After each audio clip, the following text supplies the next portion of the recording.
नमस्कार साथियों, आज बात करेंगे देश के प्रधानमंत्री, भारतीय जनता पार्टी के प्रधानमंत्री और भारतीय जनता पार्टी के विषय में, और साथ में देश के चौथे स्तंभ के रूप में कहे जाने वाले भारतीय मीडिया की। और इसको इसलिए आज आपके सामने रखूंगा कि महिलाओं के सुरक्षा को लेकर किस तरीके से प्रधानमंत्री और मीडिया उदासीन है। भारतीय जनता पार्टी महिलाओं के लिए क्या सोचती है, इस विषय पे मैं आपसे चर्चा करूंगा। दिल्ली के अंदर केंद्र के इशारों पर काम कर रहे यहाँ के एलजी पीके सक्सेना जी ने एक अधिसूचना जारी किया है और दिल्ली महिला आयोग के अंदर 243 जो महिला वर्कर काम कर रही थी उनको नौकरी से हटा दिया है। अब सवाल मैं आपके सामने इसलिए रख रहा हूं कि वो महिलाएं कौन थी। दिल्ली के अंदर वह महिलाएं वह थी जिनके ऊपर किसी ने एसिड अटैक किया था, किसी ने उनके साथ दुराचार किया था, किसी ने उनका मान मर्दन किया था। वो समाज में इज्जतपूर्ण, सम्मानपूर्ण अपना जीवन निर्वहन नहीं कर पा रहे थे। उनको निर्वाहन करने के लिए, बच्चों को पालने के लिए दिल्ली के महिला आयोग के पूर्व चेयरमैन स्वाति मलिवाल जी ने उनको नौकरी पर रखवाने का सिफारिश किया था और दिल्ली सरकार ने उनको नौकरी पर रखा था। तो महिलाओं के साथ ऐसा कैसे कर सकते हैं बीके सक्सेना जी और भारतीय जनता पार्टी के प्रधानमंत्री जी? पहली बात। दूसरी बात मैं आपके सामने रखूंगा देश की मीडिया की। जिस मीडिया ने सत्येंद्र जैन, जो पूर्व आम आदमी पार्टी दिल्ली सरकार के स्वास्थ्य मंत्री, जेल में है, उनकी रीढ़ की हड्डी में तकलीफ होती है और जब उनका इलाज चलता है तो 72 घंटे तक टीवी मीडिया में बस एक ही फुटेज चलता है कि किस तरीके से जेल के अंदर सत्येंद्र जैन जी मालिश करवाते हैं और पूरे देश के टीवी चैनलों पे उसकी बाढ़ आ जाती है। लेकिन जब देश के पूर्व प्रधानमंत्री के पोते प्रज्वल 3000 महिलाओं के साथ सेक्स रैकेट का एक जो गैंग चलाते हैं, उसका जब वीडियो वायरल होता है और वो जर्मनी भाग जाते हैं, प्रधानमंत्री जी उसमें सभा भी करते हैं उनको वोट मांगने के लिए, अपने गठबंधन से उनको टिकट भी देते हैं।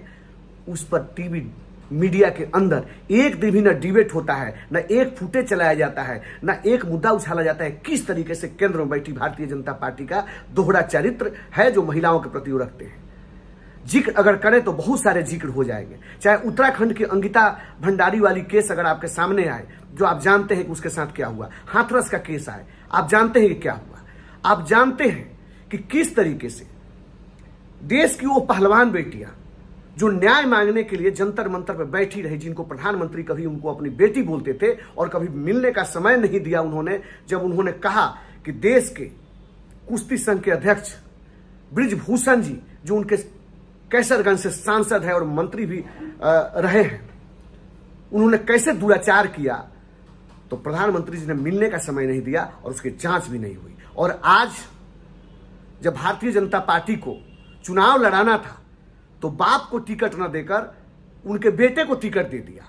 मतलब बृजभूषण जी चुनाव नहीं लड़ेंगे, लेकिन उस सीट से बृजभूषण जी का बेटा चुनाव लड़ेगा। मतलब अब सांसद बृजभूषण जी का बेटा बनेगा और जो काम बृजभूषण जी पहले करते थे वो अब भी कर सकते हैं। इस तरीके से भारतीय जनता पार्टी ने एक जाल बिछाई है। भारतीय जनता पार्टी का महिलाओं के प्रति इतना उदासीनता देश के लिए चिंता का विषय है। जिस तरीके से मणिपुर के अंदर पूर्व सैनिक के पत्नी को नंगा करके घुमाया गया और फिर भी प्रधानमंत्री उस पर एक बयान नहीं देते हैं और न मणिपुर जाते हैं। मणिपुर झुलस रहा था तो नहीं जाते हैं। ये बात अलग है कि सदन में बैठकर मीडिया के सामने उनके नेता और वो सब लोग अपना पीठ थपथपाते हैं कि हम लोगों ने महिलाओं के उत्थान के लिए बहुत सारा काम किया। लेकिन पिछले 10 साल की अगर सारी घटनाओं का जिक्र किया जाए तो मीडिया में एक बार भी जिक्र नहीं हुआ कि किस तरीके से उन्हीं के नेता महिलाओं के साथ कैसे एवं दुराचार करते रहे, उनका बलात्कार करते रहे। किस तरीके से उनके ही लोकसभा क्षेत्र बनारसी के 3 IT सेल के उनके नेताओं ने, कार्यकर्ताओं ने, जिनका प्रधानमंत्री, गृह मंत्री, रक्षा मंत्री, वहां के मुख्यमंत्री के साथ फोटो है, उन लोगों ने वहां के BHU के लड़कियों के साथ दुराचार किया और फिर भी प्रधानमंत्री और भारतीय जनता पार्टी चुप है। और मीडिया में वह वर्ग जो एक एक छोटे छोटे विपक्ष के छोटे छोटे मुद्दों को उठाकर जो किसी काम का नहीं हो उस पर दिन भर डिबेट करते हैं, लेकिन इस पर कभी डिबेट नहीं करते।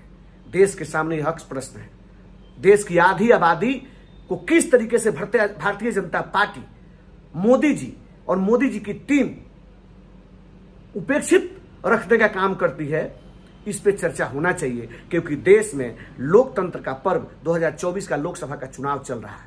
महिलाओं के मान सम्मान की बात फर्जी ना हो, क्योंकि दिन भर में मोदी जी झूठ ही बोलते हैं, लेकिन महिलाओं को लेकर भी झूठ बोलते हैं। ये बहुत ही चिंतनीय विषय है, तो इस पे सोचना है। और चुनाव में यह मुद्दा हो या ना हो, इस पर आपको भी सोचना है। और जो महिलाएं हमारी बातों को सुन रही हैं, अगर हमारे बातों से आप सहमत हैं तो जरूर इस बातों को आगे फैलाएं और इस पर चर्चा करें और सोचें कि किसको हमको चुनना है। बहुत बहुत धन्यवाद। नमस्कार।